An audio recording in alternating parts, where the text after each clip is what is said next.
मैं वह वाकया कभी नहीं भूल सकता हूँ जब पहाड़ी ढलान रास्ते पर मैं तेजी से साइकिल से नीचे की ओर आ रहा था। पहले तो साइकिल की रफ्तार इतनी थी कि रफ्तार को नियंत्रित किया जा सके, लेकिन मेरे द्वारा सही समय पर ब्रेक न लगाने के कारण साइकिल की रफ्तार बहुत तेज हो गई और अब ब्रेक भी सही से काम नहीं कर पा रहे थे क्योंकि साइकिल पुरानी थी।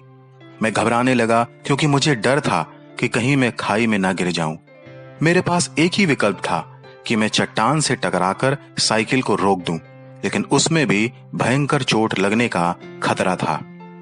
मैंने हिम्मत करके अपने दोनों पैर जमीन में नीचे टिकाए और साइकिल को रोकने की कोशिश करने लगा।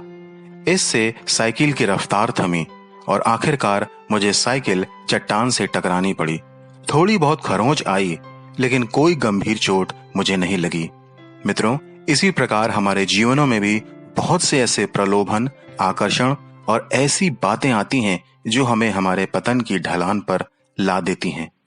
पहले तो हमें इसका पता नहीं चलता, लेकिन कब हम इन बातों में जकड़ते चले जाते हैं हम खुद नहीं जान पाते हैं। लेकिन यदि हम सही समय पर संभल जाएं और अपने सोच विचारों और निर्णयों पर सही समय पर ब्रेक लगाना आरंभ कर दें, तो हमारा अधिक पतन और नुकसान नहीं होने पाएगा और पतन की ढलान पर हमारी रफ्तार धीमी हो जाएगी और हम अपने को नियंत्रित कर बचा सकेंगे। बाइबल भी याकूब नामक पुस्तक के 1 अध्याय के 13 और 14 पद में कहती है, जब किसी की परीक्षा हो तो वो या ना कहे कि मेरी परीक्षा परमेश्वर की ओर से होती है, क्योंकि ना तो बुरी बातों में परमेश्वर की परीक्षा हो सकती है और न वह किसी की परीक्षा आप करता है, परंतु प्रत्येक व्यक्ति अपनी ही अभिलाषा से खिंचकर और फंसकर परीक्षा में पड़ता है।